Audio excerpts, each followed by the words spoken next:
itu esi alkali atau neutral dengan menggunakan formula pH.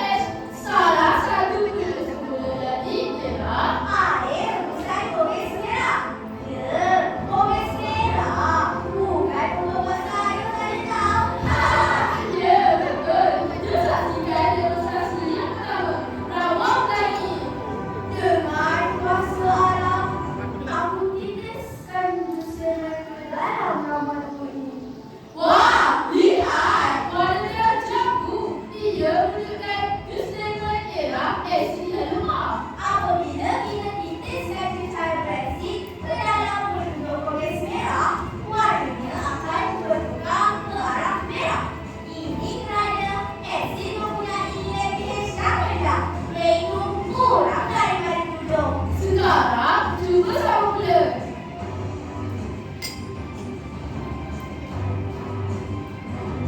Wah, bertukar menjadi hijau keliruan. Ini menandakan sama ialah bahan beralkali. Ya, bahan beralkali mempunyai nilai pH yang lebih tinggi daripada 7. Apabila bahan beralkali bertindak balas dengan formula tadi, warnanya berubah ke arah biru atau hijau. Dan bila kita titiskan air baik, kenapa warnanya tak berubah pun? Warnanya bukan umum. Ini bermakna ia neutral, tidak bereaksi dan tidak beralkali. Secara saintifiknya, air busa kulis merah mengandungi etosenin, sejenis pigmen tumbuhan yang bertindak balas terhadap nilai pH. Ia bertukar warna biru keasinan atau kealkalan bahan. Kita gunakan rujuk semula jadi dari komes merah untuk lihat keasinan dan kealkalan bahan. Sains dan alam akan menjadi ajaib. Dengan mantra ilmu dan kekuatan molekul, aku seru eksperimen seterusnya.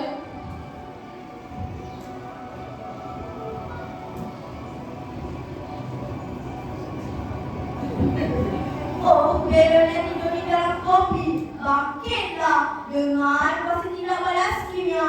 Tira-tira.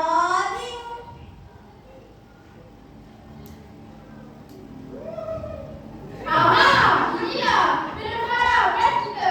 Sekarang masukkan serbuk putih iaitu baking soda ke dalam melon. Ia bahan beralkali. Dan ke dalam botol.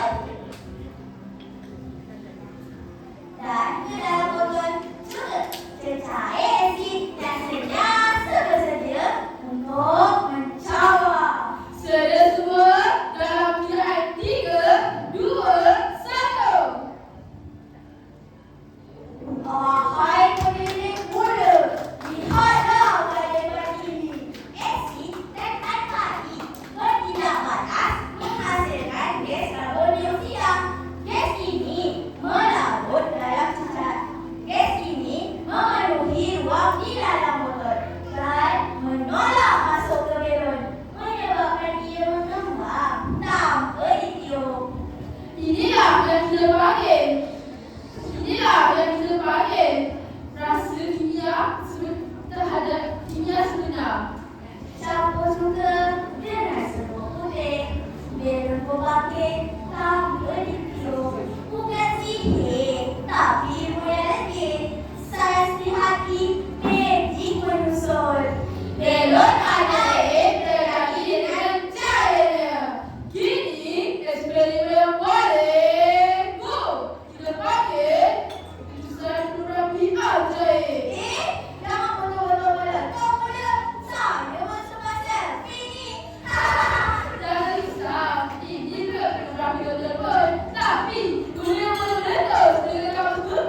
daging soda dan sabun pencuci ke dalam gunung. Ia akan menghasilkan buaya bergelora.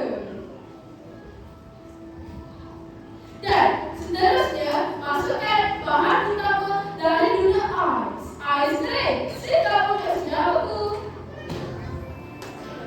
Kemudian, kita tambahkan bahan misteri kita. Kita curahkan cuka dan air gobes merah rebus. Kita curahkan cuka dan air gobes merah rebus ke periuk ini semula jadi. Ia akan bertindak panas dan bertukar warna ikut tahap keasinan. Untuk tahap isian lagi, hebat kan? Macam masak kari. Nah, ini guys, jangan sampai meletup masuk mata sudah. Sedia semua? Jom kita kira sama-sama dalam pilihan 3, 2, 1.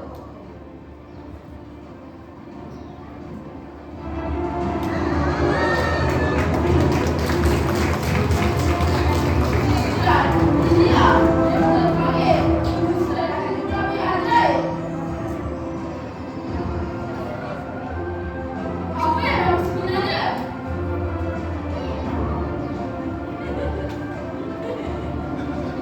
Jika ais krim bercampur dengan cuka, ia menghasilkan gas karbon dioksida.